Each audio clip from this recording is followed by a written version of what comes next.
Commissioners, the next witness is Lieutenant Colonel Khumalo, and he is ready to take the oath.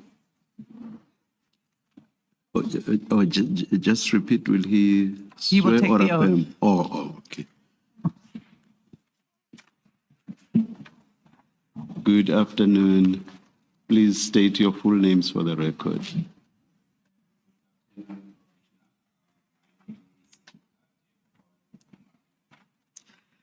Do you swear that the evidence you are going to give is the truth, the whole truth, nothing but the truth? If so, please raise your right hand and say, "So help me God." Thank you.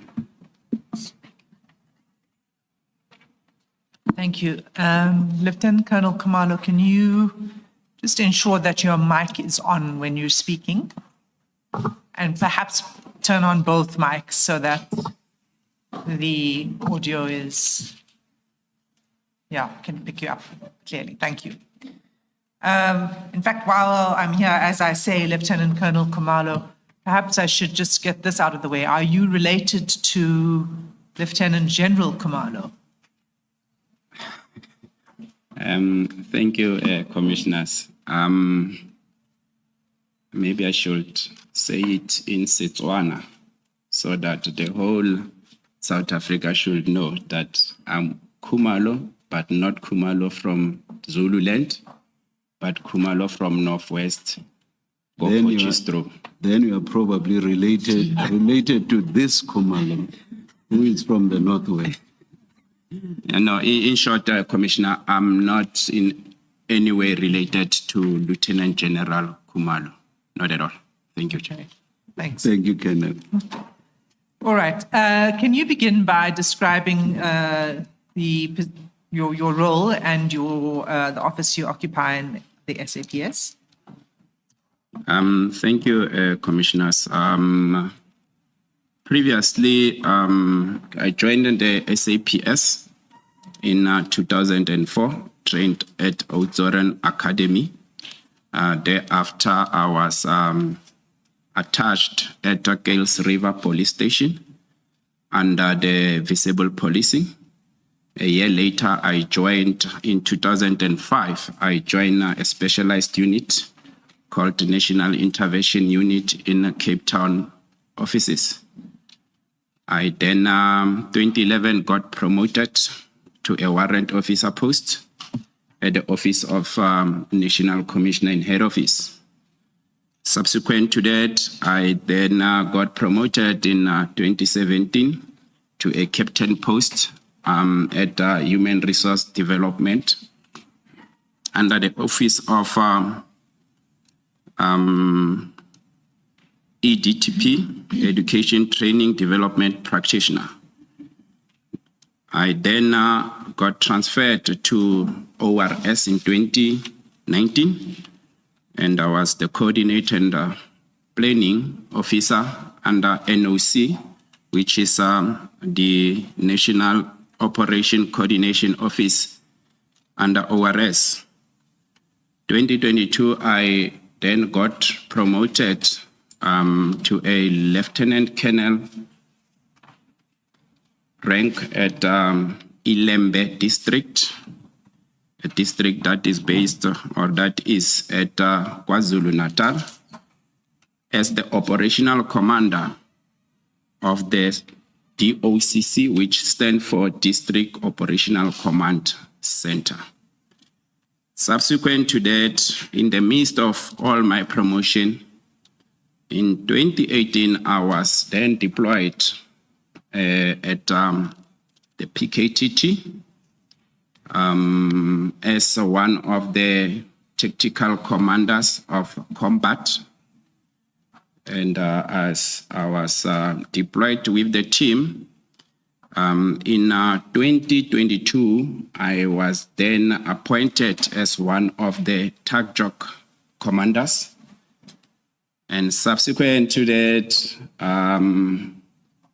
I was then as the other commanders of MAJOC, which is our mission area center, got promoted, left the PKTT, I was then appointed as the Majok commander. And in 2025, I left the PKTT and I moved to head office. Thank you very much. Thank you. So you were with the PKTT from its inception until this year, is that right? That is true, commissioners. So you're intimately familiar with the work of the PKTT? That is true. And you've held, if I can put it this way, leadership positions within the PKTT as the TACJOC commander and then the MAJOC commander? Yes, from the onset, I was at a leadership position as I led the tactical team, which is our combat team. Thereafter, I got obviously moved to other positions, as I alluded earlier on. Thank you. Lieutenant Colonel, you start the main section of your statement by describing the nature of the dockets that the PKTT handled. And particularly from paragraph 3 to 7, you describe that. And there are several reasons. Can you please take the commission to why you feel it necessary to explain this and what is different about the dockets that are handled by the PKTT? Okay. Perhaps I should first start by explaining the approach that was or that is applied by the PKTT. The moment we all came together, the approach was firmly explained and emphasized on us that there's a 5-pillar approach, of which I was familiar with it because prior me joining the PKTT, I was deployed at Hluhluwe, whereby the same approach was applied on the rhino poaching project, which was one of the successful projects, if one can say that it yielded good and excellent results. Therefore, arriving at PKTT, it was a continuous investigation that one can say in terms of the methodology, one understood very well. Therefore, the pillar approach consists of 5 pillars, which is pillar 1, that was for intelligence gathering and analysis. Pillar 2, which was your proactive approach, mainly to prevent crime from happening. Pillar 3, it was combat approach. That's where you find your tactical teams continuously having your density operation, visible policing, and so forth. And then pillar 4, which is reaction. That's where mostly you get, obviously, the crime already has been committed. Therefore, all the other disciplines come together and try and investigate what actually happened. And then the last pillar, which is pillar 5, was the communication and liaison. The team was then allocated these dockets. And maybe one should say that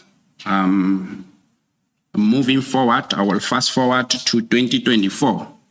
Financial cycle of 2023 to 2024, a financial authority was approved, whereby a call-up instruction made preference of 102 members, but only 98 arrived. And from there, the team continued to work well because all the disciplines were capacitated. And fast forwarding, then when you look at the team, you try, because the project is mainly investigation driven with analysis. And each TACJOC then will be allocated a number of disciplines. Normally, a TAC job will consist of 4 detectives and supported by other discipline and so forth. At maximum, it will be 6, but most of the time, 4 members. And then based on... Pause you there, just for clarity. Are you saying then every docket would have 4 to 6 members of the PKTT working on it? No. Each TAC job has 4 detective members. These 4 detective members will be divided into 2 teams. It will be 2 teams of detectives, 2 members of combat, and the other team. Therefore, a TAC job will have 2 teams consisting of 4 detectives. And then it will then have all the other discipline in terms of LCRC, ballistic, call data analyst, operational analyst, and so forth, in order to support the detectives. And your obviously crime intelligence and information members from either national intervention or your POP, because they've got such capacity. Fast forwarding, the team was then allocated with different cases, of which we categorized them in 4 categories. One, it was, we call them main cases, which were politically related. And second batch, we call them parallel cases. Parallel cases is cases that were linking in any sort of linkage to the main case. Therefore, that docket will come to us on our request. Then we'll have ad hoc dockets. Those were the self-generated cases by the team, whereby whenever the information guys receive information about illegal firearms, or members are driving off the combat and they come across something, they will then search and obviously recover firearm in that case, because firearms are found by us. We've got the capacity of the detectives, then we will take over that particular ad hoc case. One should also stress that because majority of the political related cases, a tool that is commonly used is a firearm. And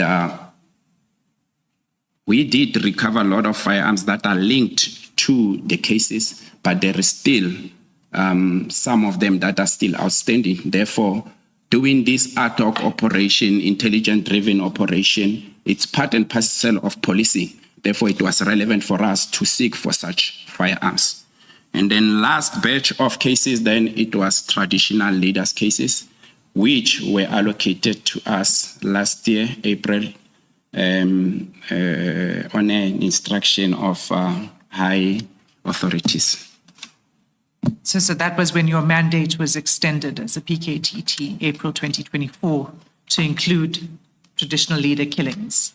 Indeed, now, the question I asked, and it was with reference to your statement, paragraph 4 to 7, is what about these matters do you say made it complex? Okay. What are the reasons you say so? There is 5 points that I would like to deduct from my statement, commissioners. If we look at paragraph 4, I would like to single out a sentence where I say these particular cases, true orchestrator of these assassinations remain concealed. I'm saying that based on the fact that there is huge money involved or invested for the perpetrators not to be located or arrested. By who? By the hit orders. Therefore, suspect will, or hitman coordinator, whoever you call him, as per our organogram, will try by all means to evade the arrest. They will go and even live a normal life of hiding for years. And one will make example as I continue with my testimony. Secondly, the hit orderers, they go as far as paying the hitmen in order for them not to implicate them. There's instances whereby we are able to detect that the hitmen can't afford a certain attorney, and you will find that the hit orderer then pay the legal fees of the suspect if the accused is being arrested, and taking care of the family, so long as he is still under custody. The worst one is when these hit orderers start to threaten the witnesses. And most of the time you find the witnesses recanting from the original statement that they submitted. Or you go and you get bystanders and they will tell you straight, I didn't see anything, because they fear for their life. The second point that I want to point is at some instances, you will find that the motive of killing of these victims is frequently intersect with other criminal offenses. Commissioners, in this point, I'm actually highlighting the fact that sometimes you'll find that the motive after we investigate, because first thing first that we try to do is to determine what is the motive. Why is victim killed? Because that is going to answer and give you clues going forward with your investigation. One then saw that at some instances you find someone is a politician, but at the same time is a taxi owner. Therefore, as investigation unveil, you'll find that the motive is not politically related, but taxi-related violence. But now one asks, why then are you investigating this case? There's a criteria that was approved on which cases, if we say this is a politically related cases, you investigate. One, if a member is a card-carrying member of, official card-carrying member of a political party, a former card-carrying member of a political party, a municipality official bearer, all those people, they fall under the category of saying these are politicians, these are people that the PKTT should investigate their cases. Therefore, the fact that the motive is not talking to the political related, it bears no reason for the team not to investigate. The bottom line is that the victim is a political affiliated member. That's one. Two, one of the investigation that we picked up during the traditional leaders cases, we realized that most of the Inkosis, Ndunas, and Isolenkosi will get involved in criminal activities. There's criminal activities that you find that there is livestock stolen or forcefully taken from their lawful owners. Daylight, you find people coming and opening the kraal and take your livestock. And that is called in the northern KZN, called iskepe. That's how they term it. Why they came with that, it's only them that knows. But they take your livestock daylight. And the other reason you find that there's issues of land dispute. And you find that the induna is selling land, but then through someone, and that particular person, before he sell the land to individuals, he will put his interest, and then A goes to induna and say, but then you said this land is so much, and your 2IC sold it to me for so much, and that then starts to create conflict and results in death. The third point, one should stress, commissioners, that the dockets that have been allocated to PKTT is dockets that have already, especially the political related ones, already been open and registered from the police station, respective police station. PKTT was covering the whole of KwaZulu-Natal policing or province.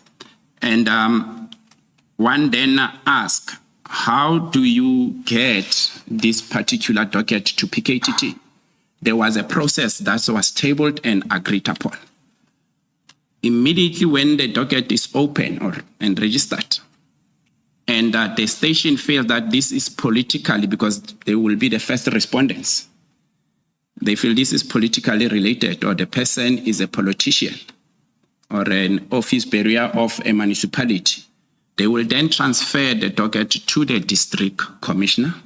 The district commissioner will transfer this particular docket to the provincial head, and then the provincial head the docket is transferred to the deputy provincial commissioner crime detection, who then will liaise with the PKTT. At the PKTT, we had one person that we nominated as the Nadal point branch, the tactical commander for detective, which is our branch commander, who will be the one that goes and collect the docket, sign for them, come with them, sit down with the docket, and then we start analyzing the docket. But these dockets, I must say that sometimes you'll find the oldest docket of 2016. Therefore, if you get a docket of 2016 in 2019, sometimes 2020, there's quite a lot of information or evidence that has already been tampered with. There's quite a lot of hands that dealt with that docket. Therefore, to sit down with us and we start unpacking the docket, it's very difficult.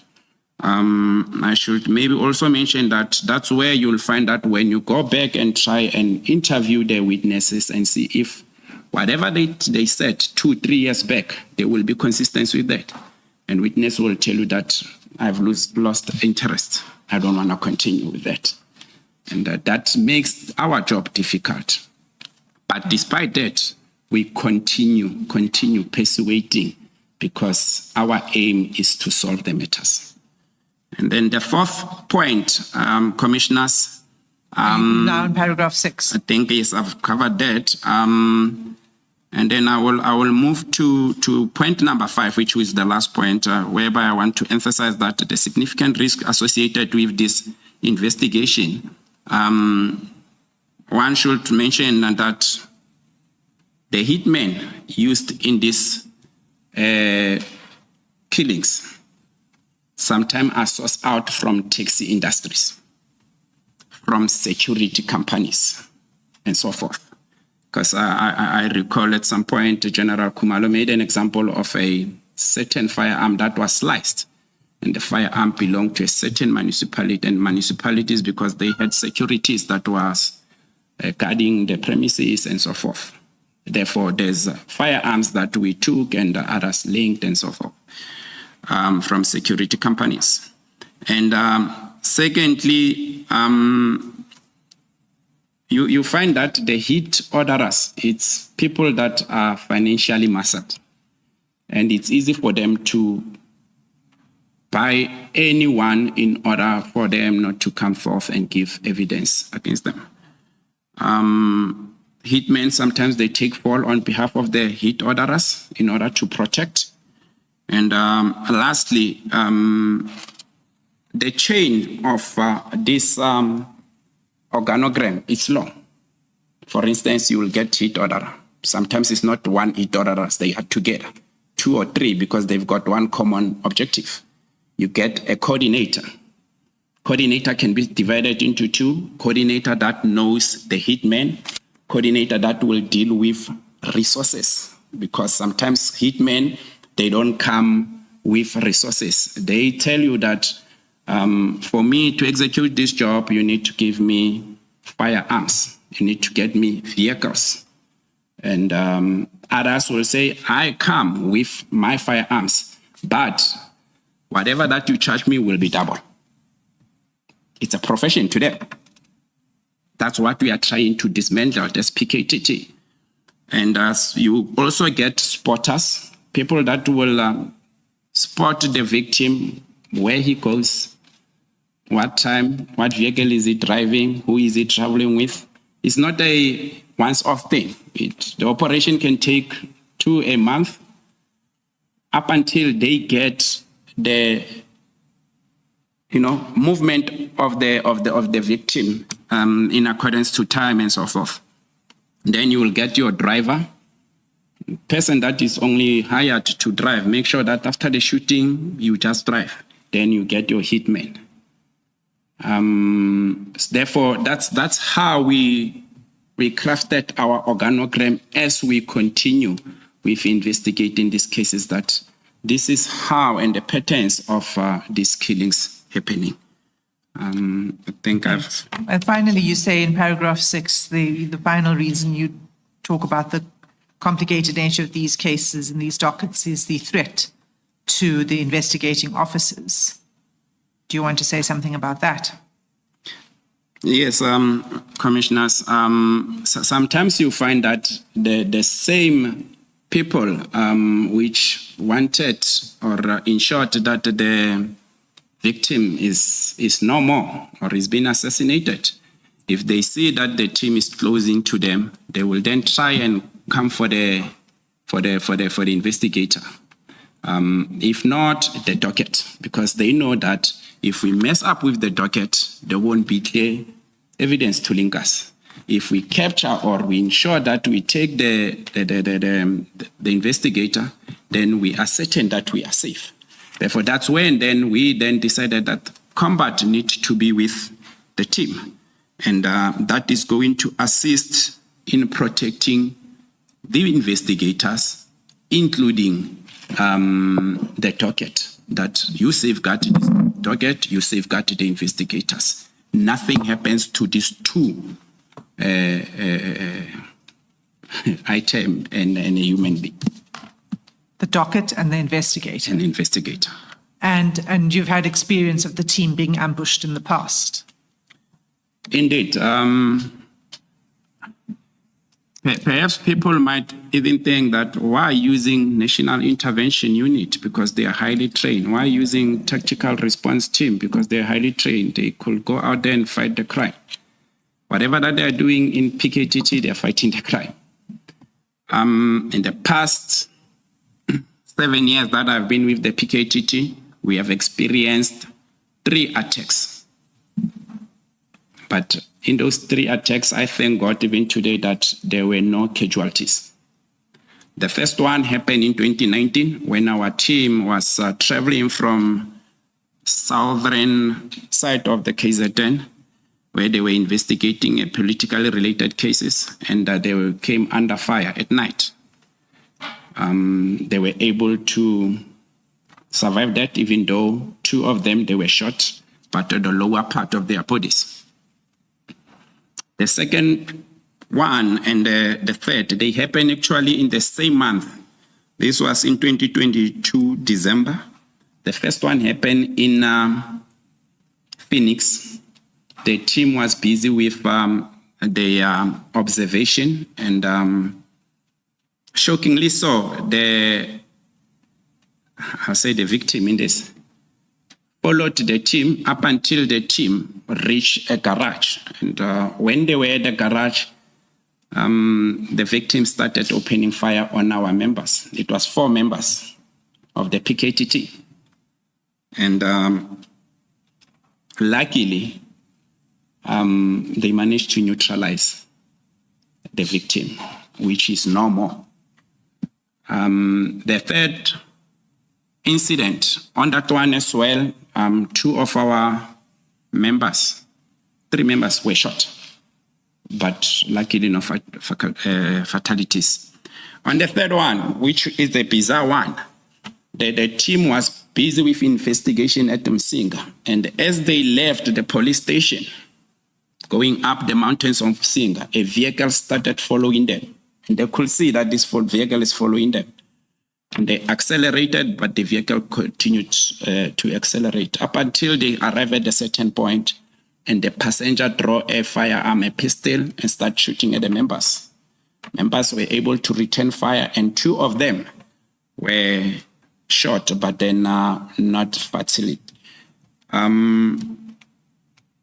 One inference that could be drawn, and it's a proven fact, is that on all 3 attacks, commissioners, a hand of a police officer was detected.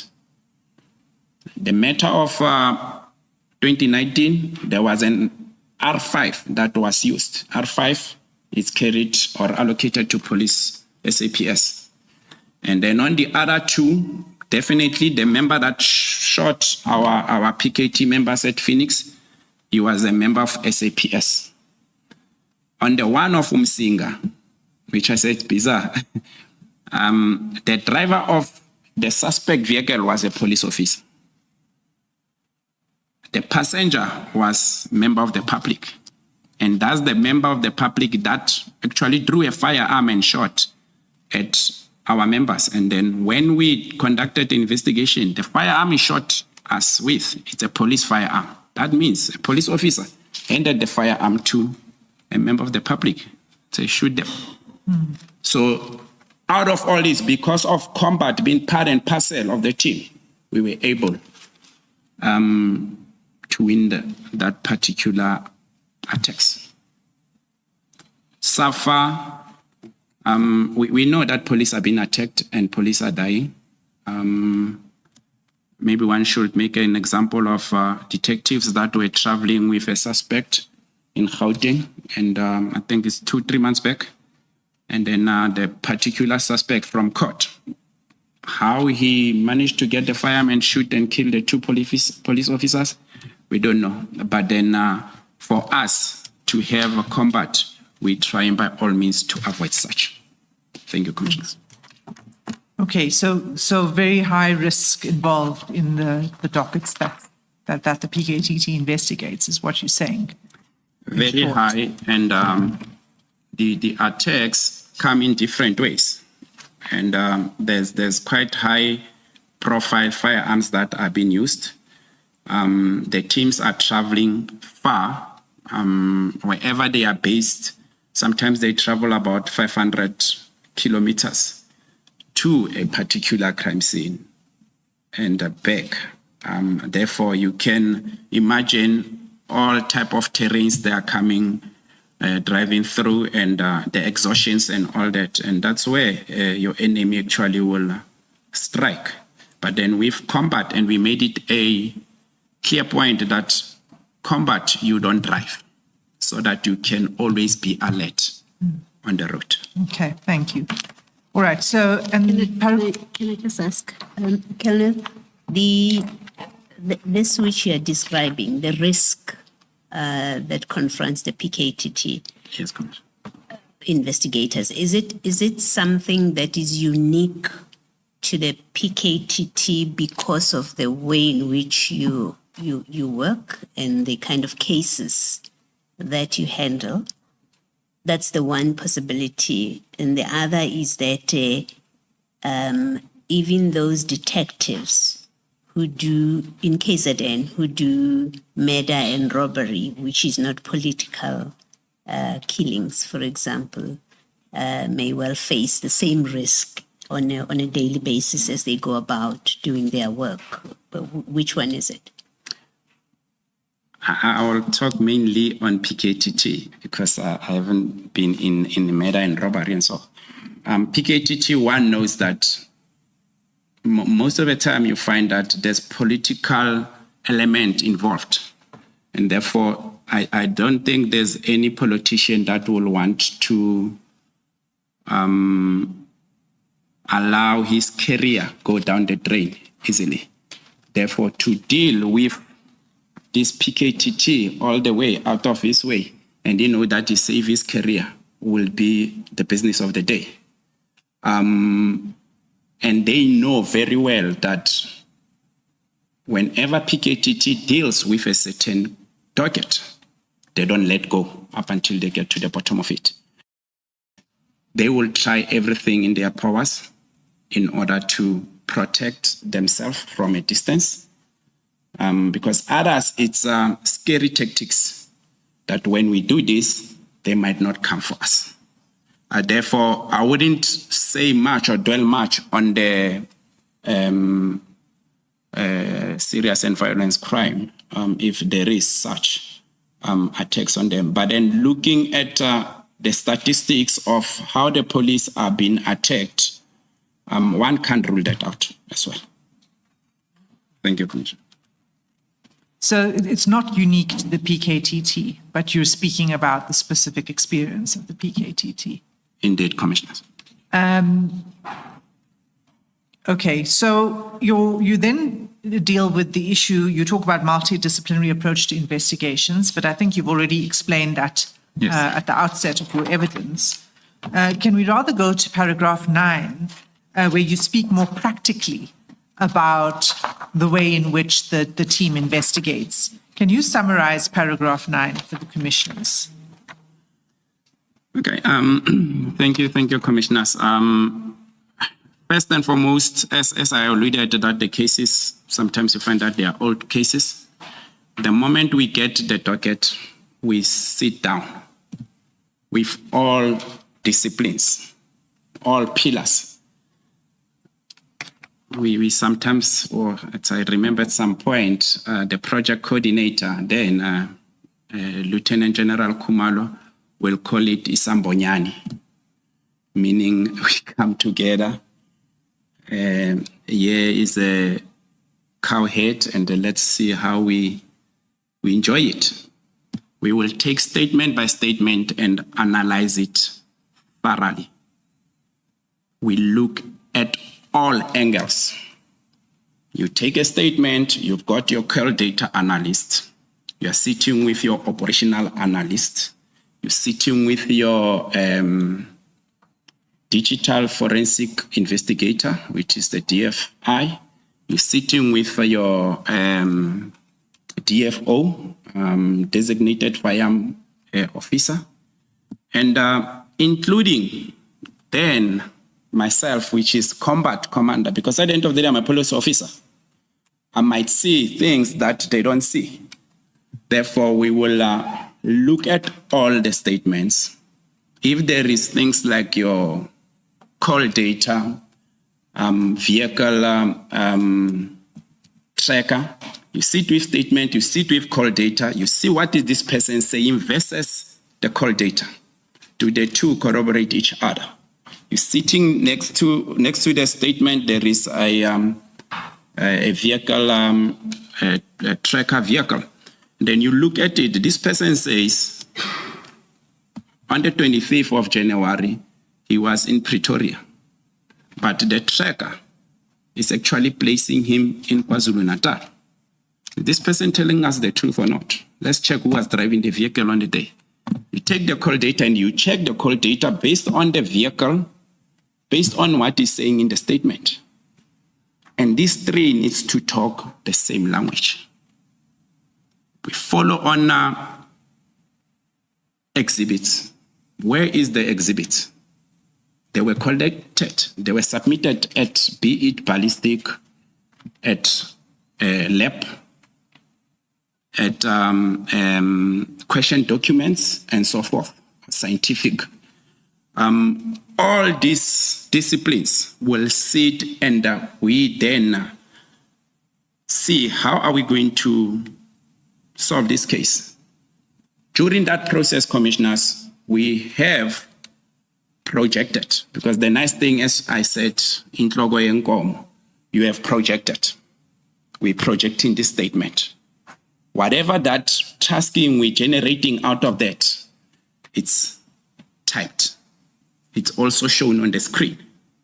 Therefore, each and everything that we are doing is going to be followed through via our weekly or daily activities, which we call them the taskings.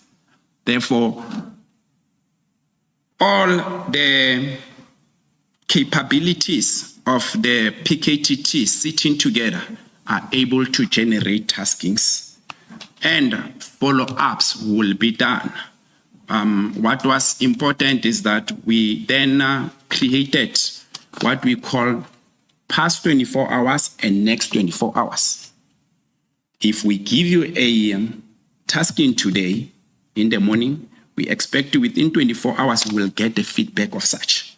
And that feedback at the tag job, you have same structure with tag job commander, branch commander, detective, analyst, and so forth. They go and implement what we discussed at Majok level together. And every morning they send those taskings to Majok. Majok sits, and then we monitor.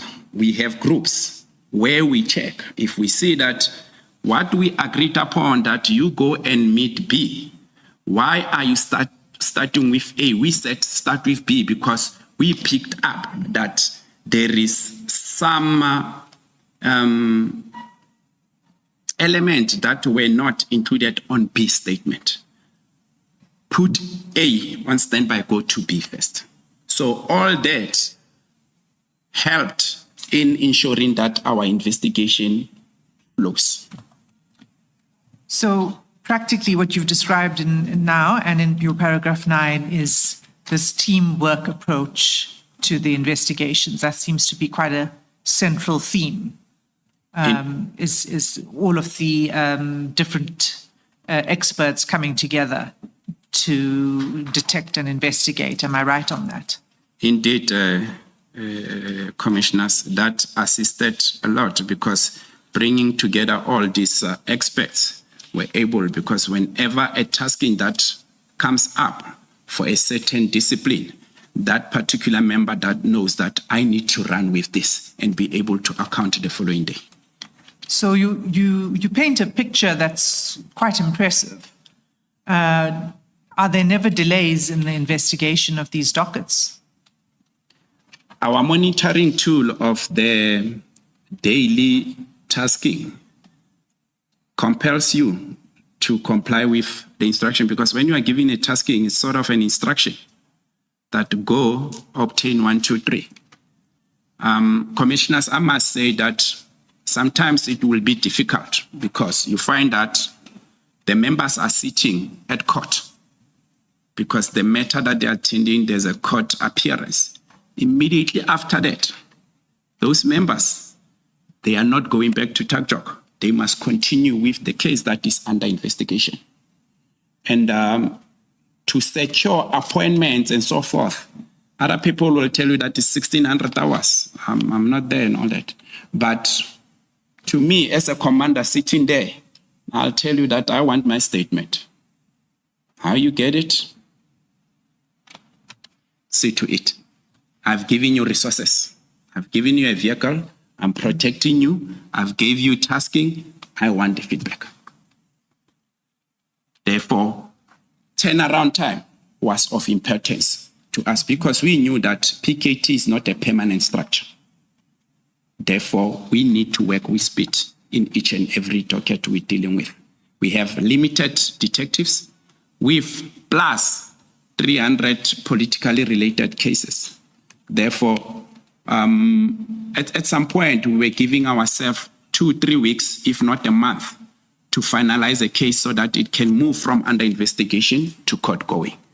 And I must say, at a later stage, I will give example of such, that particular instruction was attained as cases were investigated.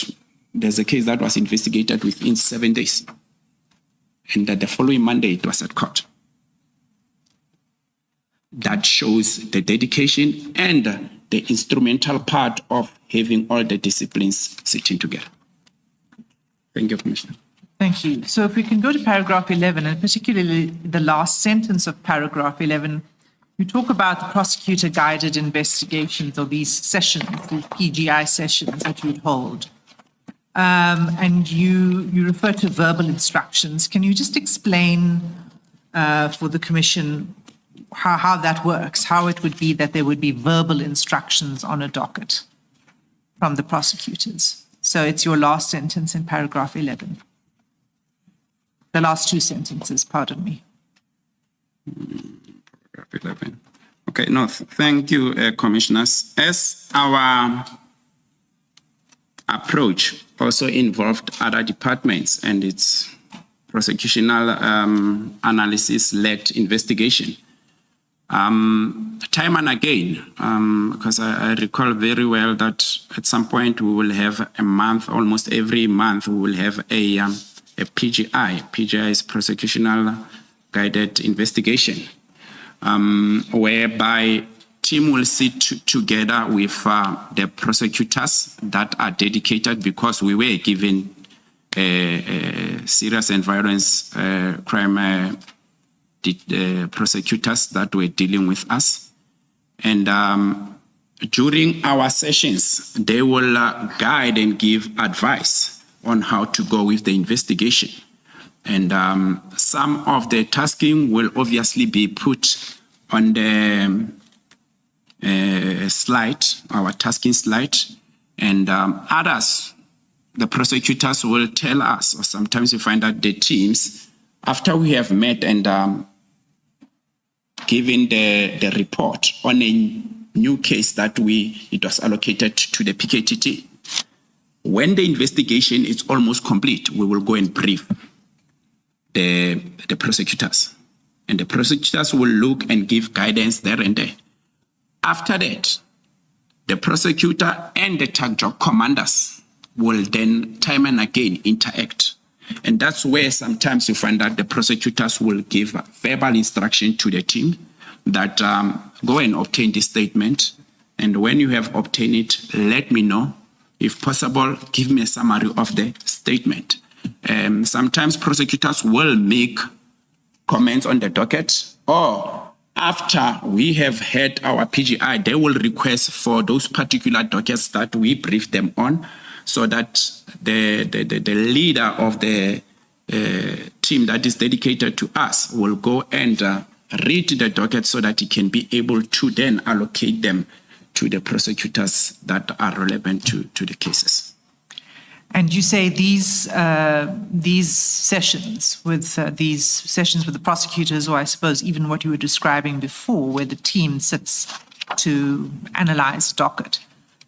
Yes. That would not be written into the investigation diary, the C-clip or the SAP5. Maybe one should, commissioners, put this out that a docket is divided in sections. You've got a cover docket, you've got the A clip, the B clip, and the C clip. Where the senior counsel is referring to as SAP5, it's attached on the C clip. That's where you write the activities of what is happening on the docket. That it's mainly an investigator's space. The investigator, branch commander, and sometimes a commander, they are the ones who are writing there, and the prosecutor. Because when the docket goes to the prosecutor, he needs to endorse if he wants to, if he will give instruction or he will write the email to the team. The moment the docket goes to court, after court, the prosecutor, if he's having some queries, he will write those queries, it comes back, or he's there at court with the investigator, he will give those directives. There's no way that a call data analyst, for instance, can take that and write on the SAP5. There's no way that an LCRC member can take that docket and write on the SAP5. What's LCRC? LCRC, it's a local record criminal center. This is a system that is used to save the evidence that is found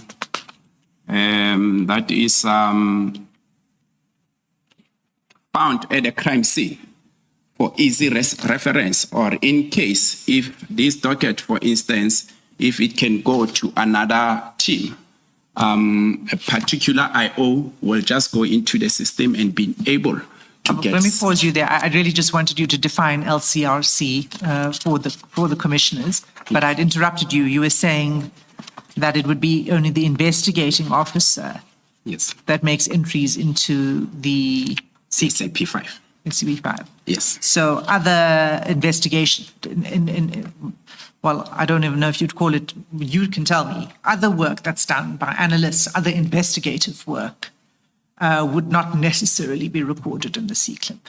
It will not be reported, but then from the methodologies that we applied, we will have our own tasking list. You have which a specific. yes, that are on the site. Yes. Okay. So So if I have only the docket, Yes. are you saying in the docket I will not get information about your forensic analysts? It won't tell me what work they have done or they are doing. The same with your ballistic expert. Will that not be in the docket itself?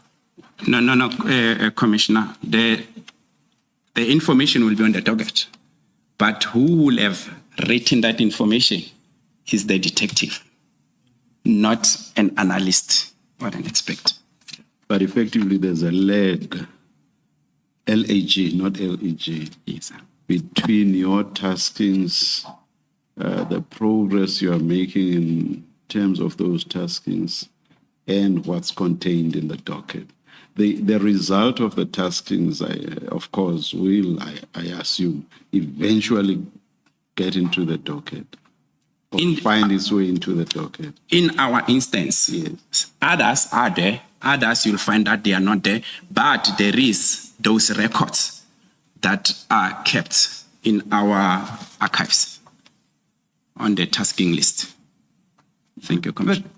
But what I think the chair is asking you is that there'd be a lag, there'd be a space of time between the activities and the taskings that result in something concrete that goes into the docket. No, definitely, Commissioner.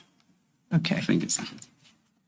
Okay, thank you. So now that all, again, to me, sounds quite complex, and it sounds like these dockets would have, so it's a combination of what's physically in the dockets, but also what's in the minds of the investigator and in the PKTT, etc. Yes. What does that mean for the way in which the dockets are transferred? And if we could now start heading towards that part of your evidence, the handover of dockets. What you've just described, what does it mean for the way in which the dockets must be transferred? I think in that way, commissioners, if the process is being given enough time, ample time, the receiver will get full information. In this sense, the PKTT IOs will definitely draw all the taskings and compare them with the SAP5 if the SAP5 it's updated. If not, they can make copies of such, attach them on the SAP5. It will also be imperative for the handing, during the handing over, that the other party be present and have ample time to go through the docket and get full explanation on why there is this statement on the A clip, whereas it's not index on the C-clip. That explanation can be there. But in this instance, with PKTT, one must say that the handing over was messy. Before we start the handover, I just want to ask you, as a member of the PKTT for 7 years, what was the impact of the decision of 31st December 2024 on the members of the PKTT? Were you informed? Were you aware that it was coming? Were you informed beforehand, or were you informed afterwards? How did you come to learn of it?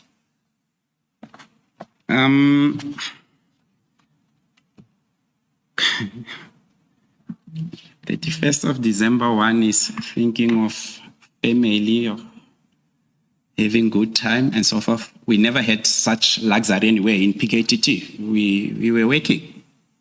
When we came across the letter on social media, I think from the 98 members then that were with the team, all of them were accessing or having accessible access to the social media. Neither of them was at the age whereby I'll say, no, I'm not a social media person. Therefore, commissioners, it struck everyone by it was like a lightning. And me, as the major commander, I was receiving all these phone calls. And first thing first that came into my mind is how I'm going to address these members. Because this says with immediate effect. It's the 31st of December.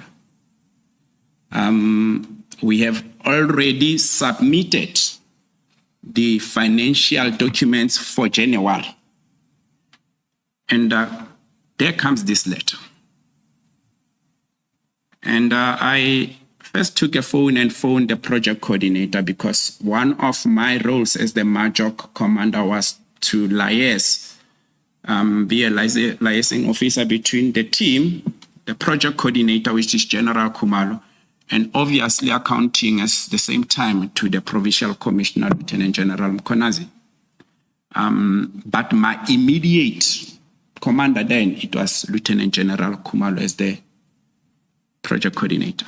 I phoned him and I said, Mphathi, ngibone enye into. Kwenze njani?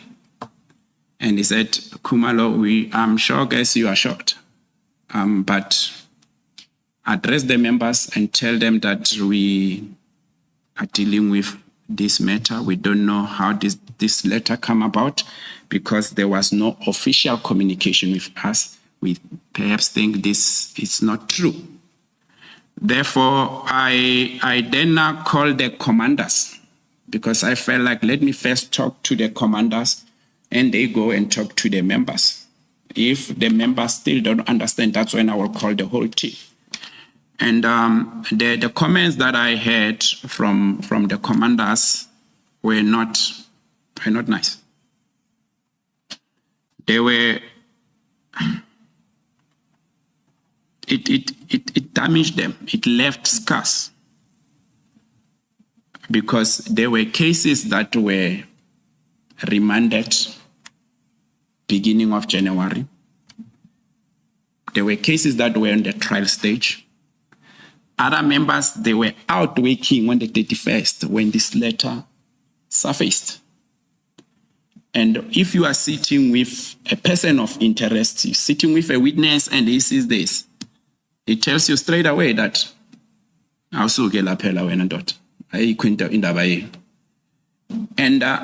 you're trying to contain yourself as a member, but you are unable because this person keeps on saying these things.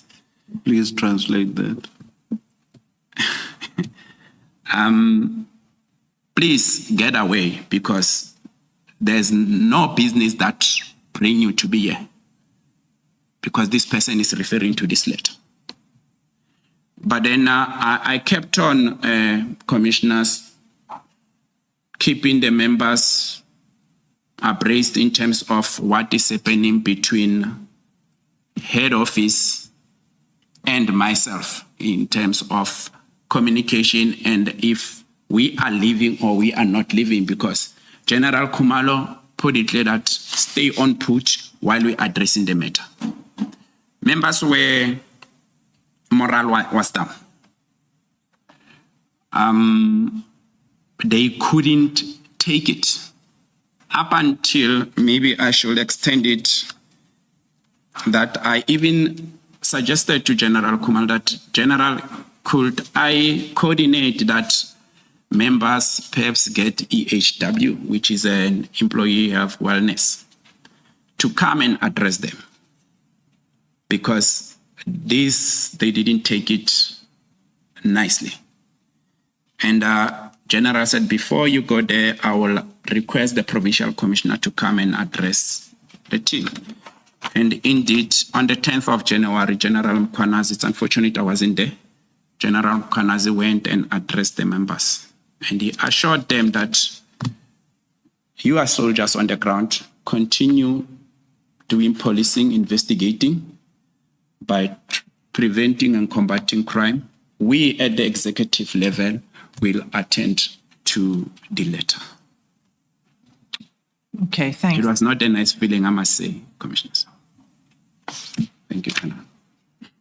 The handover, what you're about to turn to, begins on 25 March. Does that mean between 31 December and the impact you've described and 25 March, the work continued, the work of the PKTT continued?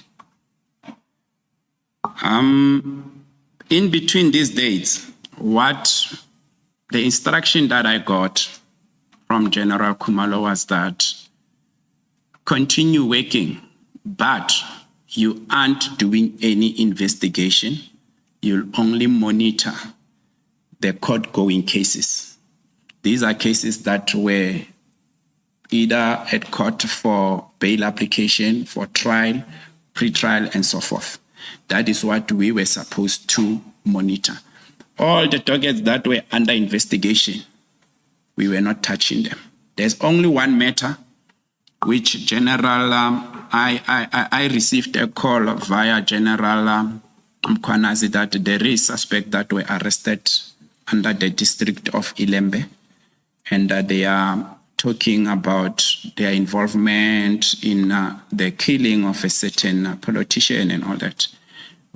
I then dispatched a team to go and interview these particular two suspects, who later confessed, and they deposed the confession statement in that regard through an independent officer that is not attached with the PKTT on their involvement, and that their firearms that were recovered were sent to ballistic, and they subsequently linked with other 3 cases of which they confessed on those dockets, on those cases. So that was the only case that during that time we went and pick up, and within 2-3 days, I think, let me say in a space of a week, we were able to place all these matters at court, because at first they appeared with possession of unlicensed firearm. And as they continue and confessing on the other crimes that they committed, and then within a space of a week, we were able to place all these matters at court. Therefore, that was the last case under investigation that we dealt with. Other than that, whatever that we were investigating, it was the continuous investigation from the directives of the prosecutor on the matters that are already at court. Perhaps to say, go and obtain a additional statement from witness, blah, blah. Go and obtain the video footage, because this one that is here is not clear enough, and so forth. So those were the court-going cases. Those you were were the following up on instructions on those only.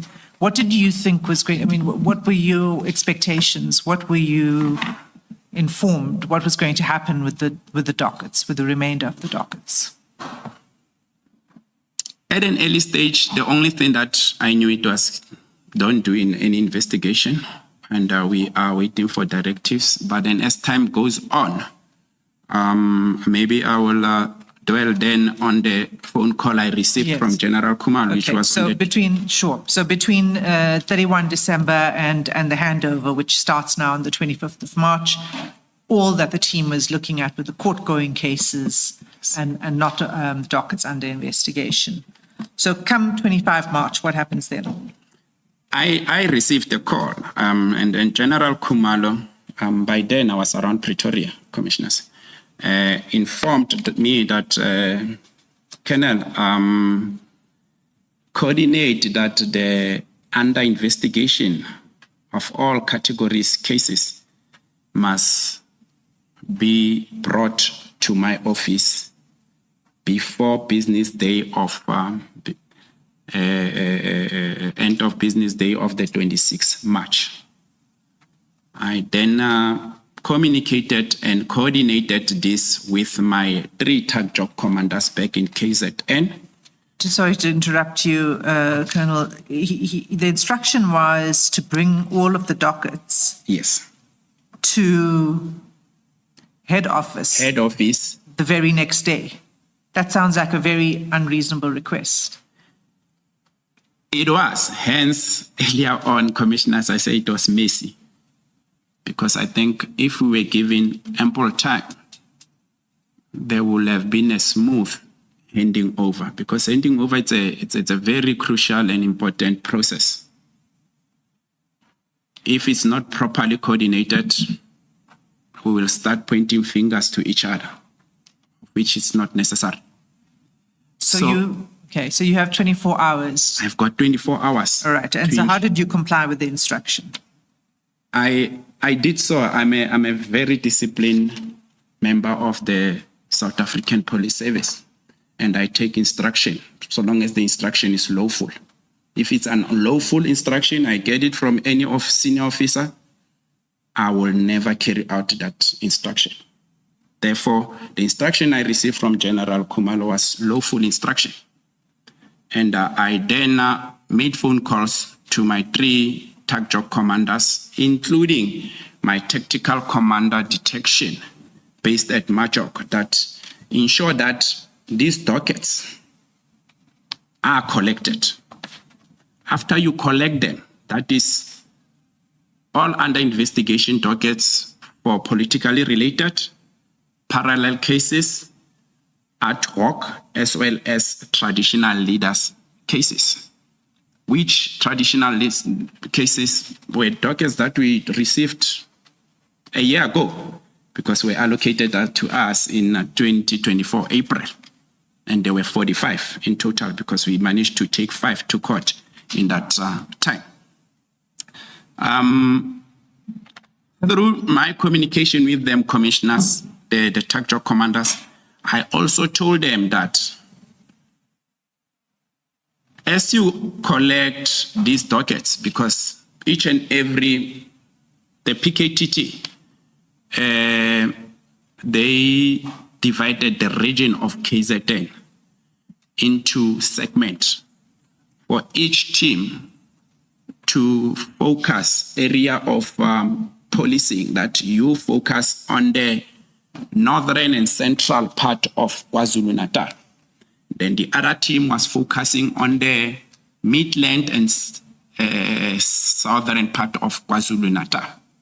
Therefore, you had the 3rd team that was moving around the whole province. And those were the TAC job commanders that I was talking to that collect these dockets. They were in the safe, but I must mention that others were with prosecutors because this came as a surprise. The prosecutors had dockets that they were in court. Others, they wanted to write instruction or so forth, or just maybe the matter was coming up for trial. The prosecutor wanted to familiarize himself with certain aspects. Within 24 hours, members had to try and scan all the dockets. On top of that, I told them that prepare a report so that when this docket goes to head office and that there is questions pertaining certain things, we are able to go to our archives, draw those reports, and able to answer on any queries that will come forth. Okay. Indeed, on the 26th, I think it was around 1400 hours, combat members arrived and they handed this particular docket to me. I was at the office of Divisional Commissioner Crime Intelligence, Lieutenant General Khumalo, and I took the 118 dockets. 118 were only from KwaZulu-Natal. I handed to the office of General Khumalo. So if I could just ask you to look at paragraph 14, perhaps you could just read that on page 5. Just from the last, you say that it was an urgent instruction. And at the bottom of page 5, you say this resulted in the process being chaotic. Perhaps you can just read from there to the rest of the paragraph. I don't know if I should read it on record or you want Yes, me to. please. This resulted in the process being chaotic, ordinary. Prior to a transfer, each docket goes through a thorough inspection by the respective branch commanders, confirming that all statements are present and intact. During this process, one is required to ensure that the work is properly recorded in the C-clip. In this case, given the rush, the team scanned the dockets and quickly prepared them for transfer. In some instances, we saw new statement, but we could not update the C-clip because of the pressure to move the docket. In some instances, the statements were with the investigating officers, as the analysts were scrutinizing them for the purpose of the record. I'm saying this, commissioners, because I was informed during the handing of these dockets sometime in August this year that there were some statements that were missing, but then I will deal with that when we get to the topic that is speaking specifically to that. Sometimes you will find that when the IO comes back with the statement,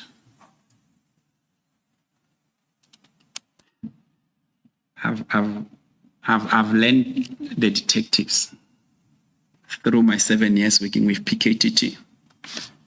If you allow them, they sometimes become a little bit messy as well, more especially when it comes to docket. Therefore, monitoring of a docket and ensuring that everything is intact, it's important. Myself and you can talk about the evidence and so forth, but if the evidence is not inside the docket and the matter goes to court, that matter will never be we'll never see a successful prosecution on it.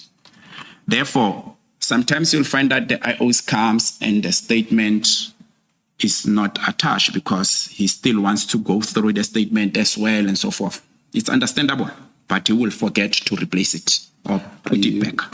What statement would this be? Would this be a statement that has just been taken, or are you talking about a statement that would already have been in the docket but would have been removed from the docket? What statement are we talking about? Either way, or one, on the statement that is already taken and was in the docket. Sometimes you find that analyst says, I'm going through the call data and there's something that I'm not satisfied with. Could you please bring me the statement of witness B? I want to compare or analyze it with the call data and see whatever that he says is indeed depleted on the call data, be it because of whoever that he was communicating with, be it the location, because you're looking at the towers. Where was it transmitting on that particular day or time? That is one. The second one, it can be that after the IO has obtained the statement, he comes back, he wants, on the same day, he wants to just read and understand if indeed this person is telling the truth or not. And subsequently, he forgets to go and file the statement. Therefore, it can be one or another. Thank you, Commissioner. You were part of the combat team. And that being so, this may not, or in fact is not, your area of expertise. General Mutsipe, who testified before you, Yes, Commissioner. told us that the proper way to do this is to make a copy of the statement and go and use it for whatever purpose you want it for, rather than removing an entire statement or taking out of the docket an entire statement. I don't even know whether I should ask you to comment on that. Commissioner, thank you for the question. I wouldn't dispute her version, but I can safely say that no statement was removed in the docket purposely and not returned. The statements that are alleged to be missing from the testimony of General Motsepe, all those statements are accounted for. Thank you, Commissioners. Thank you. Thank you, Colonel. So you prepare the dockets, and then you say you did this pre-handover audit where you had a table in which you recorded the status of the docket, and you describe that in paragraph 16. And you've explained why you did so. You said you did so that you could have for yourself your own record and you could answer questions later on if questions were put to you about the dockets. Yes. And is that what you're talking about? That's at NPK1, is that correct? You can turn to NPK1. That is correct, Commissioners. As I was in Pretoria, during that telephone conversation with my tactical commanders, I told them that let's prepare this. And this was in corroboration with me because I need not to be there as I was here for other taskings. And I told them that we need to compile this as it's going to assist us going forward. So in this table that you prepared, and it's for each of the 121 dockets, the last column, well, maybe for the record, I should just say the columns are the docket number, the station and CAS number, a summary of the background of the case, evidence collected, suspects identified, and then the last column is remarks or outstanding. Remarks stroke outstanding. What is that last column reflecting? This is a summary of what needs to be done to continue or making sure that the docket can be taken for further guidance to the prosecutors and subsequently getting the authority to go and effect arrest. So that is some of the outstanding investigation that needed to be executed. And this is what you noted in March 2025. Indeed, Commissioners. Thank you. So you hand over the dockets. Before we just get to the 26th of March and the transporting of the dockets, once these dockets are now removed from the investigating officers, did they have any further role to play in the docket or any further investigation on any of the dockets? No, Commissioners. The detection, they will not have any further role to play because the dockets are not physically with them. The only thing that they can do is just telephonically, because when you investigate a docket, you sometimes build that relation professionally, so with the victims' families and certain witnesses which prefer or feel protected, if not safe, when they deal with a particular member only. Therefore, that's what they will do. And I must say, in some other instances, that it was not a happy ending, because I think there's a part where we're dealing with victims' family that were not satisfied by moving off these dockets. Okay, so in paragraph 17, you explained that the dockets were then transported on the 26th of March. What you say is were securely transported to the head office.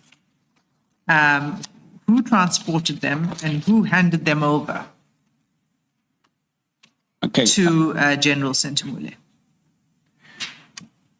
The dockets were transported from KwaZulu-Natal by 2 combat members, commissioners for their safety. Can I not mention their names? And they were then handed to me. Then on the same day, because I had to rush to the airport to catch a flight to KZN, I handed them to the office of General Khumalo on the same of the day of the 26th. That was the last time I touched the dockets, 26 March. So you delivered them to the office of General Khumalo on the 26th, and what happened after that you were not involved in, the further handover to General Sentimule? Correctly so, Commissioners. Okay. And you had no further,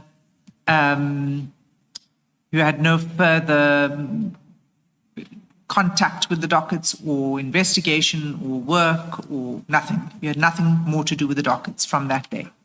Indeed, the Commissioners, I must also just emphasize that from KwaZulu-Natal, I handed 118 dockets. There were 3 dockets, 2 Umtata dockets and 1 Alice docket that were from Eastern Cape, were not handed by that time. And I communicated with the team that was in Eastern Cape and informed them that they should ensure that those dockets are brought to head office. And indeed, though they arrived late, 23 April, the dockets were brought to head office. I saw a letter of receival, and they were subsequently sent to or transferred to the office of Divisional Commissioner, Forensic and Detective General Sentimule as well. So that then made the total number to be 121. Okay, then there's a hiatus of 5 months from the end of March to the end of August. Can you tell us what happens on the 27th and 28th of August? I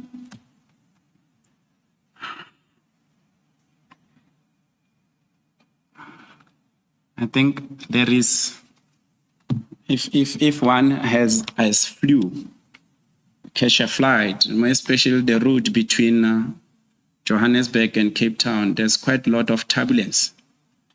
And when you hit that moment of turbulence and your flight move from a certain level, goes down, the moment it reaches the air again and it starts to flow, you feel uncertain. And ask yourself, what is actually happening? Is the pilot safe? Are we safe? You look around and so forth.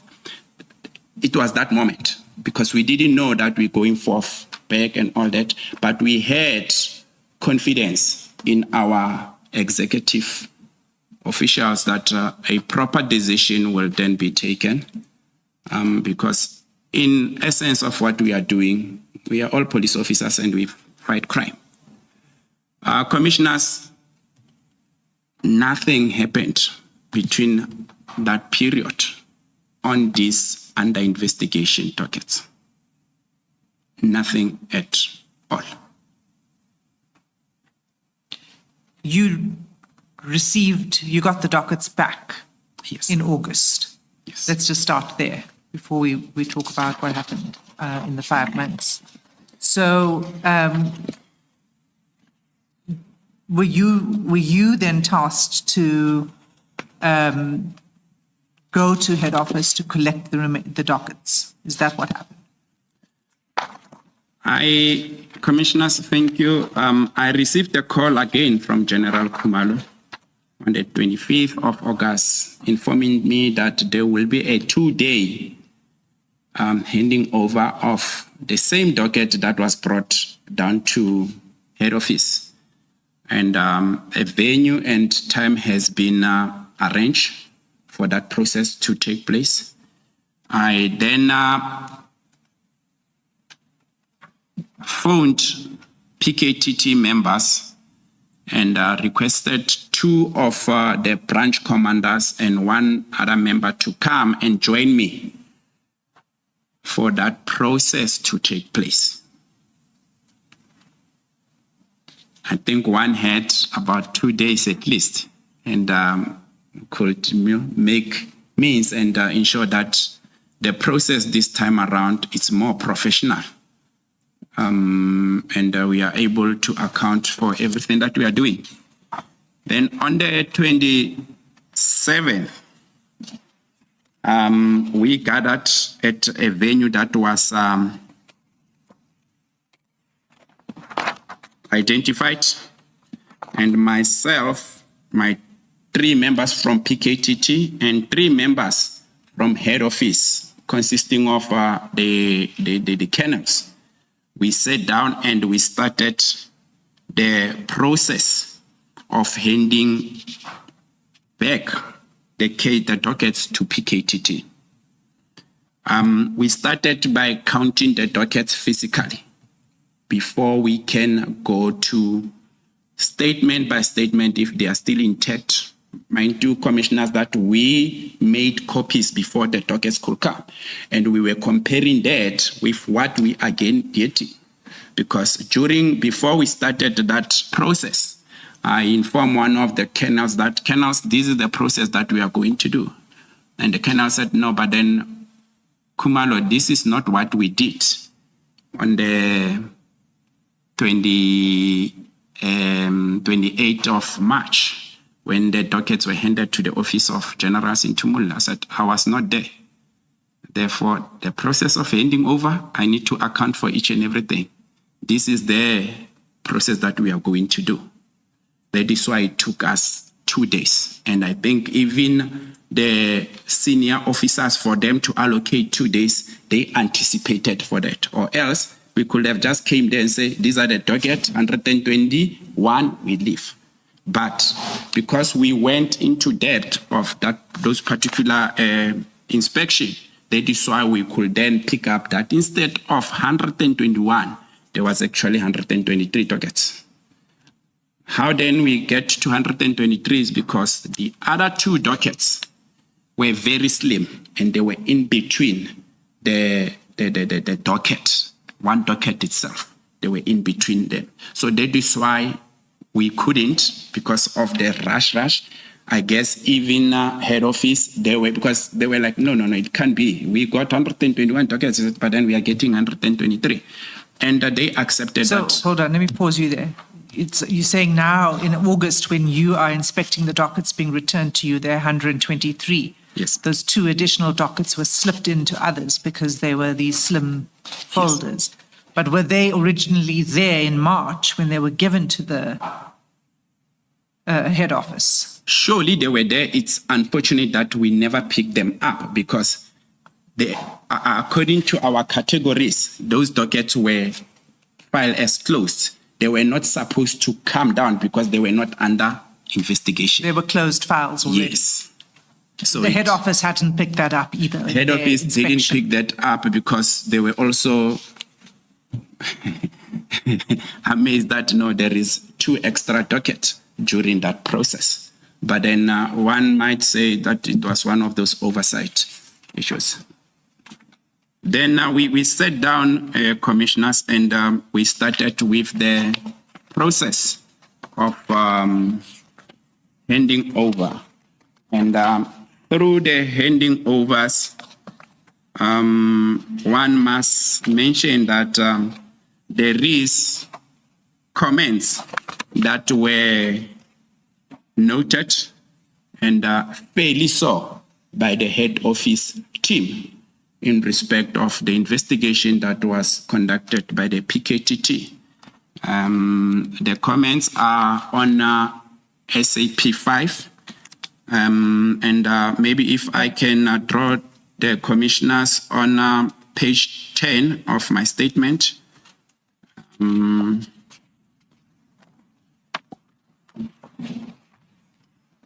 Under paragraph 22.2, where I mentioned, can I read that in record? Most of the docket were audited. 92 were audited and audit notes recorded in the C-clip of the docket. 31 dockets were not audited and notes were not found in those dockets. This is one of some of the assessments that we picked up. I would like also to read on record the next paragraph, which is 22.3. No work was conducted on any of the docket except one. Docket Mtata 286/4/2022 matter received attention. Maybe the commissioners might ask, what is Khumalo referring to? I'm saying this because according to the investigation diary, which is an SAP 5, this case in May 2025, Lieutenant Colonel Kenene contacted Lieutenant Colonel Siachula. I don't know if I'm pronouncing correctly, commissioners. Siachula, Lieutenant Colonel Potwana, Lieutenant Colonel Orendan, of whom these are all previous IOs that handled this case before it was reassigned to PKTT. He also introduced himself to the family of the deceased, and I must put it on record that no investigation was conducted. Because if investigation was conducted, we will have seen the statement or the C-clip having that statement obtained from witness A or person of interest and so forth, or correspondence on the B-clip that call data has been applied for an application of the call data and so forth. Therefore, this docket was not investigated at all. Can I pause you there? Yes. When you're saying that of the 123 dockets, only 92 were inspected, audited and inspected. Yes. Because there seems to be a difference between an audit and inspection. So are you saying only 92 had inspection notes? Correctly so, Okay. commissioners. All right. And then I just want to take you to NPK2, because that's a table that you also put together with your team, as I understand it. I'm on NPK2. So NPK2 is a table and it lists all of the dockets. And the last column says comments. Now, the comments that are transcribed in this column for each docket, are those the comments that were made by the inspection officers at the head office? Indeed, commissioners. Okay. And so just to be clear for the commission, if we were to just take an example, maybe we can just go to the first docket in the bundle of dockets, commissioners, that's NPK3, but it's a separate bundle that you have in front of you.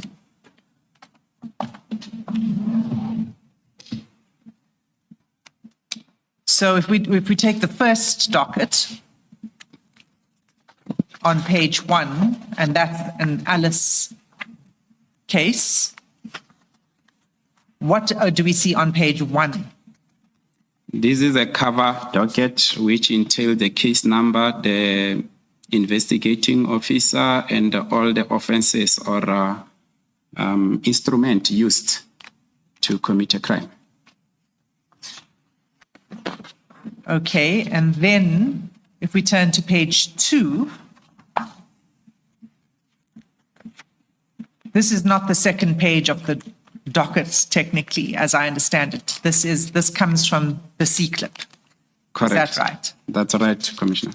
And we know that because it says C-26 in the box at the top of the page. Does that mean C clip page 26? Correct, Commissioner. Okay. And if we turn over the page, again, it says it's on page 3 of the bundle, but it's C clip page 27. Yes, Commissioner. So these are the last 2 pages of the C clip, is that right? That's correct, Commissioner. Okay. And if we look at the last page, that's on page 3.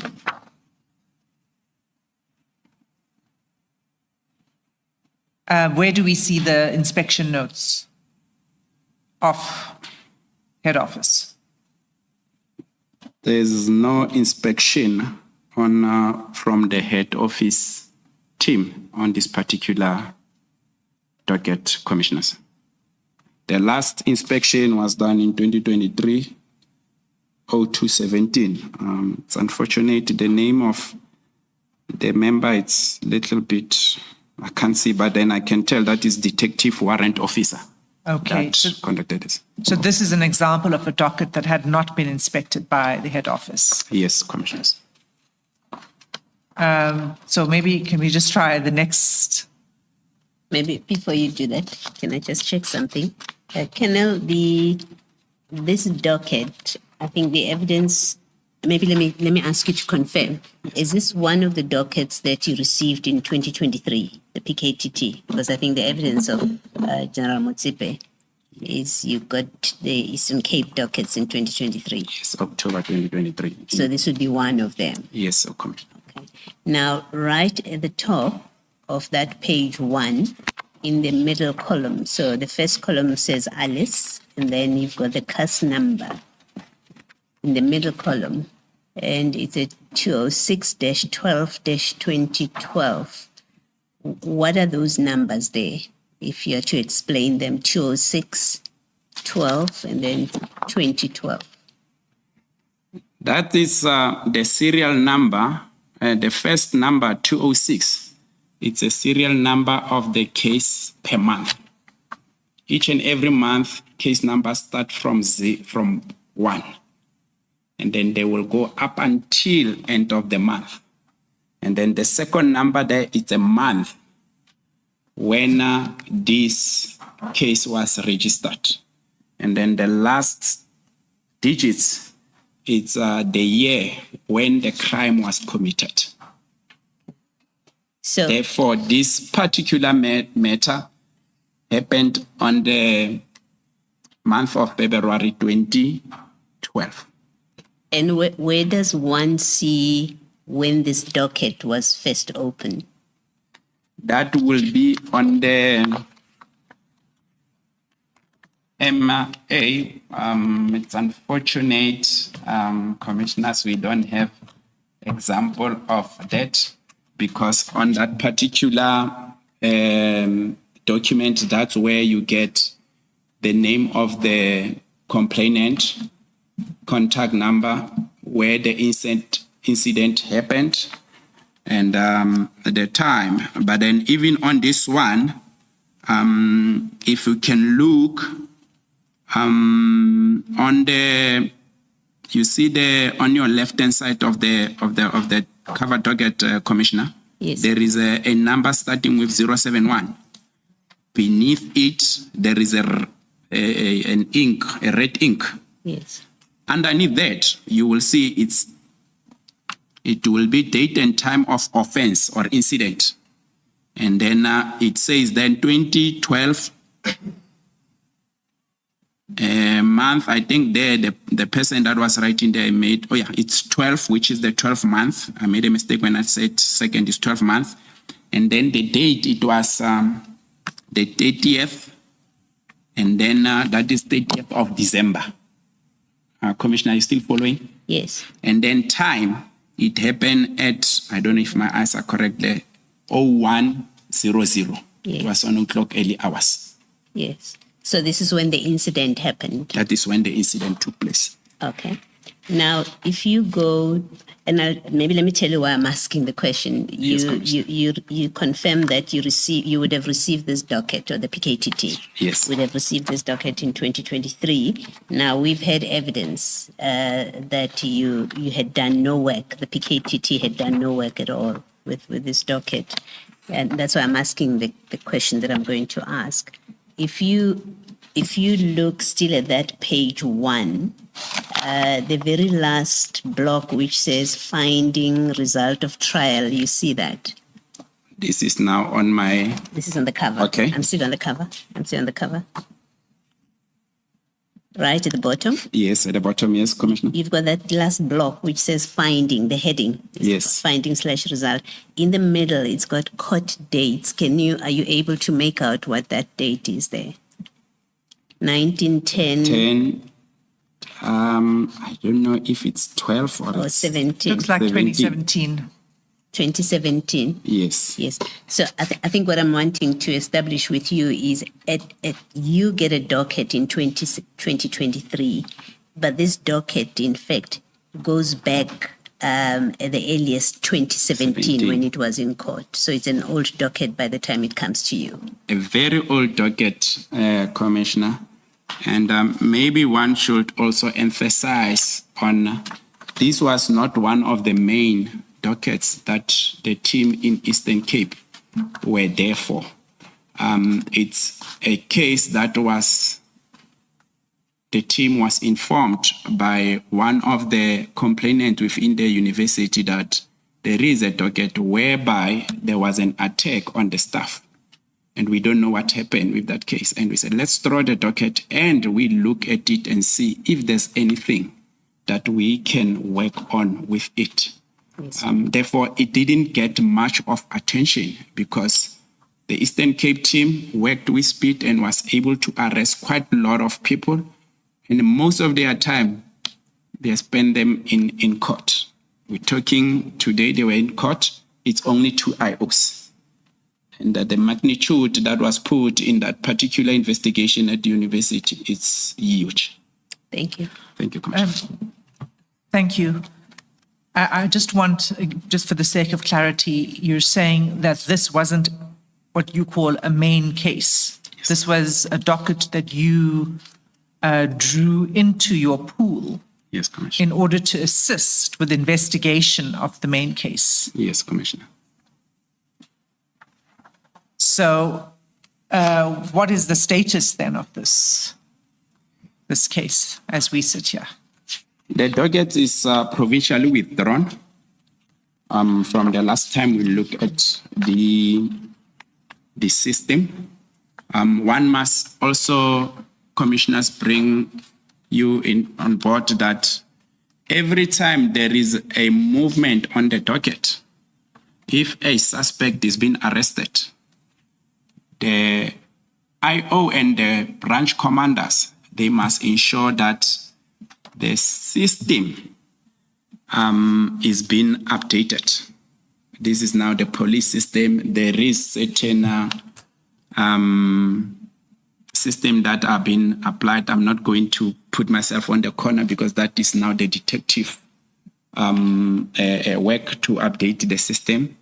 2, when the matter goes to court and is remanded for a future date, and the reason for that reminding must also be updated on the system. Therefore, that always, because this is assist in head office monitoring, happens that the case is being moved from this particular IO to another one. you will be able to see as well on the system where was the investigation, what was happening on the investigation. Therefore, this case was provincially withdrawn, and when we look at it as well, we saw that it's not going to assist us at all in our investigation, and not much was then done on it, because we could see that whatever that we went for in East London, we were able to address, which were the killings within the University of Fort Hare. And as a plus, numerous cases, or one case with a lot of suspect or accused, then was registered and people were arrested on the corruption and fraud charges. That was over and above the charges you were there to investigate. Indeed, Commissioners. Okay, so thank you. You've clarified that docket, which is the first one in the bundle for Alice. Can we please turn to the second docket?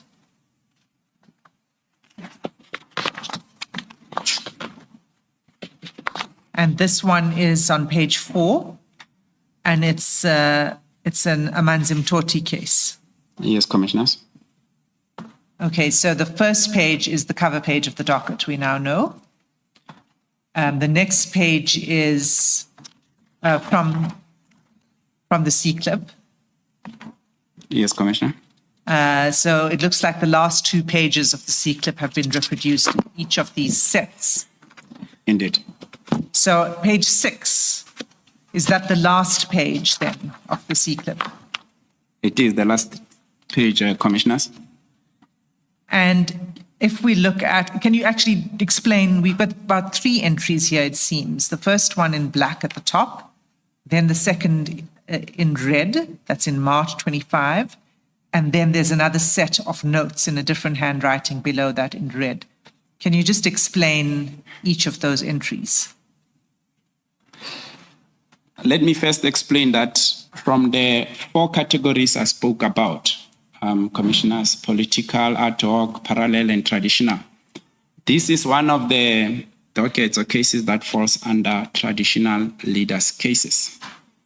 And when we received this docket in April, it was quite a lot of them, 50 of them. And 48, it was murder, 1 kidnapping, 1 attempted murder.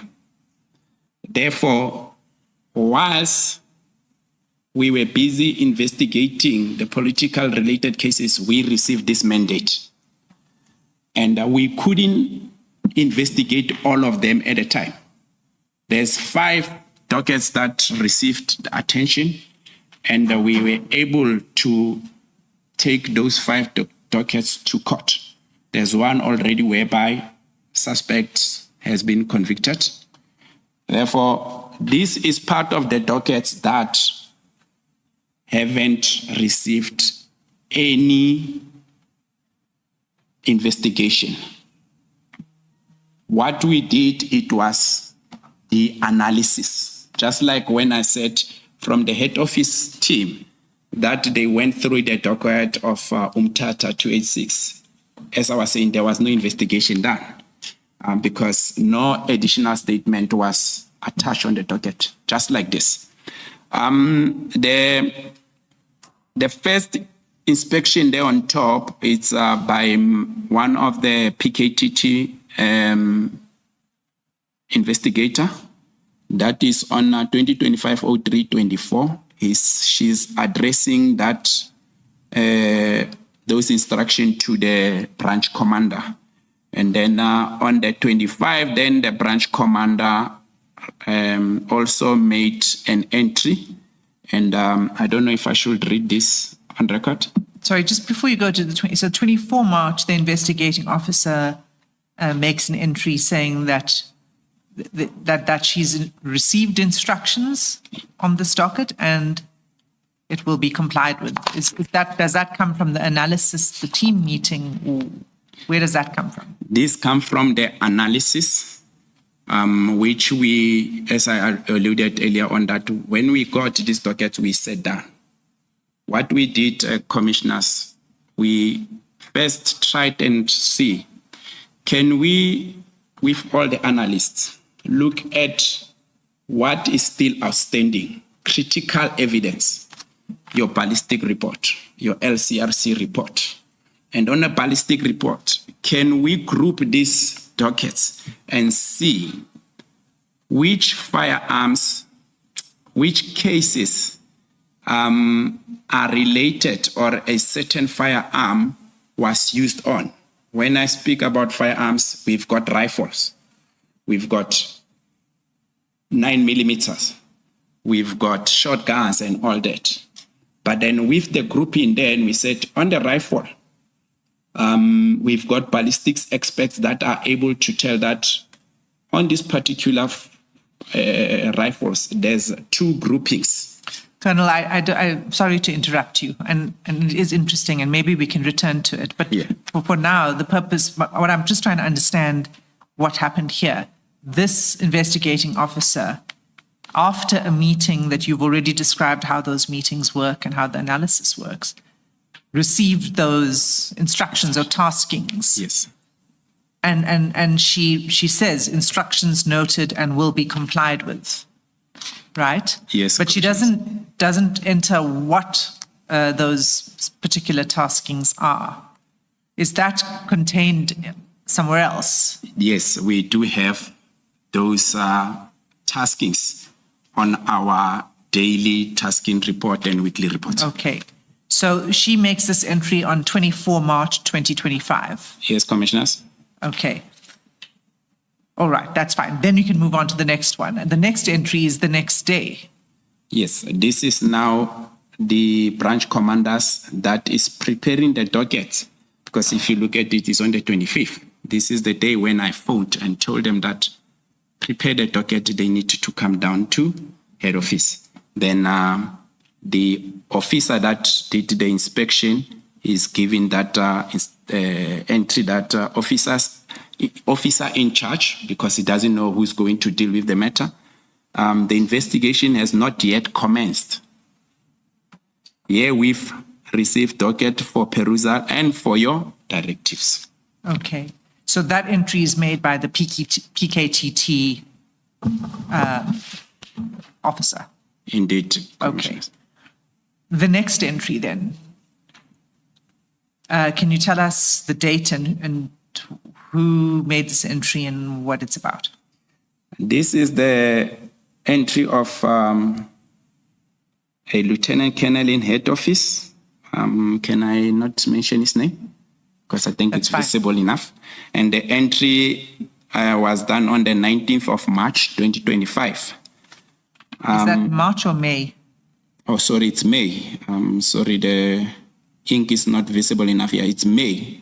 And then he's then giving an instruction. Firstly, say IO, docket for further investigation, obtain the photo album and file it in the docket, obtain the chain statement regarding the handling of the body, obtain the body identification statement, obtain the statement, the chain statement from that person that he's mentioning regarding the 2 bullet heads received from mortuary. And then the 6th instruction there is obtain the chain statement regarding the handling of the bullet. And then the 7th, obtain the duty officer statement from that particular captain. And then the last one was then obtain ballistic report. So these are all the entries that are made by an officer in head office. Okay.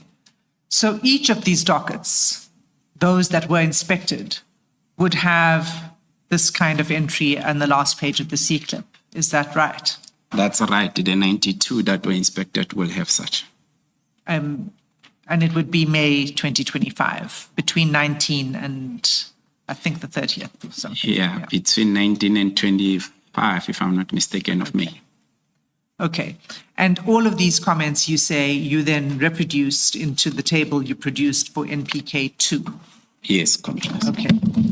Now, if we can then go to your paragraph 23.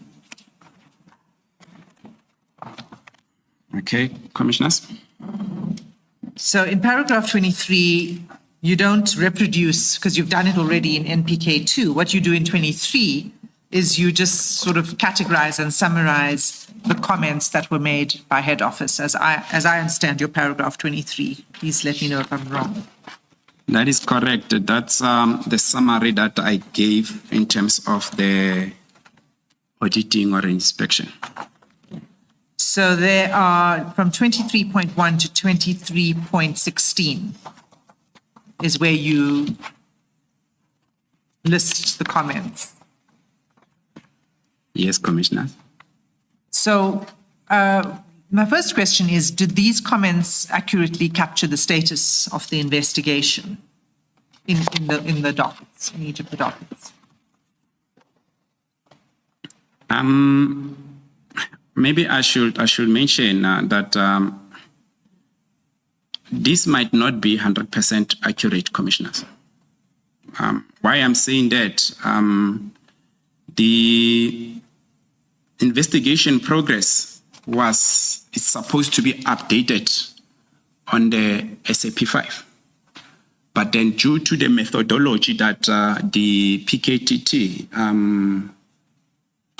applied, we were using this tasking, daily tasking and weekly tasking reports, where we felt it's important for commanders as well, because we were there for that only, to monitor and follow each and every investigation that was happening on the docket.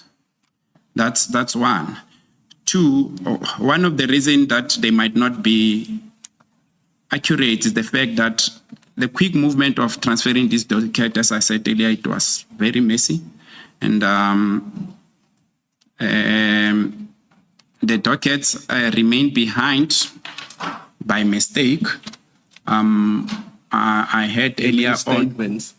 You said dockets remain behind by mistake. Did you mean statements? Statements in a file. Yes, and then those statements, they were for certain dockets. I think the witness earlier on mentioned 3 cases. And I did tell the senior counsel that all those dockets on those 3 cases are accounted for and are intact. Actually, one docket, I think it was Umlazi case, that the statement came to Pretoria. It's unfortunate that the indexing was not, SAP5 indexing was not talking to the statement on the A clip. I'll make an example. On the A clip, the statement is for witness Khumalo as number 7, because you write on the right top corner of the statement. Then on the C clip, you are writing that statement of the witness and Khumalo obtained. And if you want to give a summary, you can do that if you want, and you say A7. But what the investigating officer, the lead investigator that was investigating that particular case did is he indexed the statement as number 9, whereas on the A clip is number 7. That's what confused the members that were doing the inspection from head office. But upon poking more holes from the team, they send me all those outstanding statements, and I've got them on my device. Colonel, can I ask you a question? I mean, my little knowledge of audit, whatever it is that you audit whatever you are auditing. You make your findings, whether positive or adverse. Yes. You then give the person responsible the opportunity to respond to your adverse findings. And then once you have their response, then you finalize your audit. Is that how you understand it? That's how I understand it too, Commissioner. Because as you say, I could have filed a statement, but in the wrong folder, but it is there. Yes, but Commissioner. because the index says it is in folder A, the person who's doing the audit, if they don't find the statement in folder A, they will assume that there is no statement. There's no statement. Whereas it has been misfiled in a different folder. That's correct, Commissioner. I think on the first handing over of March, because it was within 24 hours, we never picked that up. The dockets came down, head office did their auditing, and sat down with us as well. We did not pick that up. But the moment I got then their report and mentioning this, I said, let me follow up on this.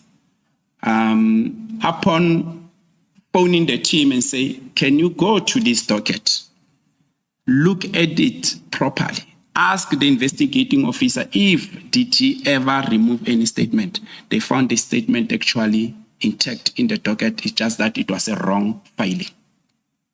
But now that you've done your own, you've audited the auditor. Yes.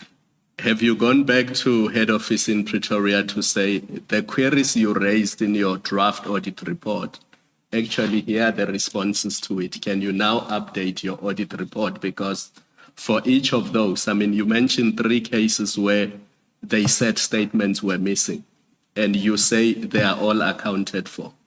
Have you gone back to them to say, actually, your audit is incorrect because there are statements, they are there, here they are all accounted for? No, commissioners, to be honest, I haven't done that, of which I take a blame for that, because we are all working for one organization. Yes. Supposed to do so. Because my problem is now, head office is standing by their audit, but you dispute their audit, and yet there has not been this interaction. Yeah, no, that's true, commissioners. It's something that I was supposed to have done, and I'm taking fault of that. Maybe while we are on that, talking about the missing of statements, on the Mthatha 286 matter, according to the audit, there is 38 statements that are missing. Remember, commissioners, that those docket of Eastern Cape, they arrived here on the 23 of, they were handed over to our counterparts on the 23 of April. Seemingly, when the dockets were brought, there is 2 files that make this docket of Mthatha that left behind in one of the safes. And upon seeing that, I then phoned the team and say, colleagues, I know for the fact that statements were obtained. There is where I was making inspections and giving instruction as well, because I might not be the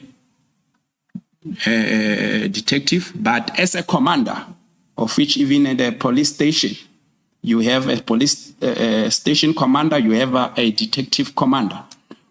The overall accounting officer is the station commander. If he feels like he wants to inspect any docket, he can tell branch commander, bring this docket, I want to inspect. Therefore, that's some of the things that I will do and say, bring the docket, I must inspect, and I will make entries. That is why on this docket, I've got an entry too. So I was shocked to see that statement are missing. And one of the IOs that is no more, is not part of the task, the PKTT anymore, I've reached out on him and I asked him, where are the statements? He said, no, Colonel, those statements were there. Perhaps if you can tell the members to look properly, they will find them. Indeed, they located them in a safe. So whoever that brought the Mthatha case and Alice did not take the other 2 files that contain those statements.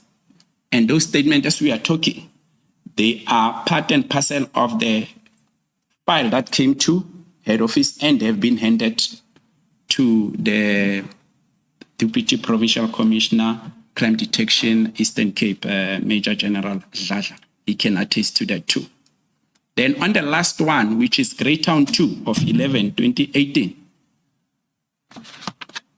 commissioners, this is one of the dockets.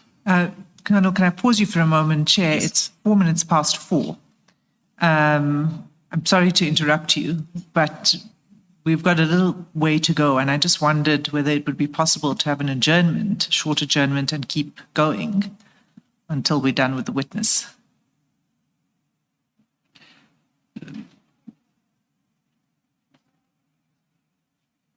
15 minutes.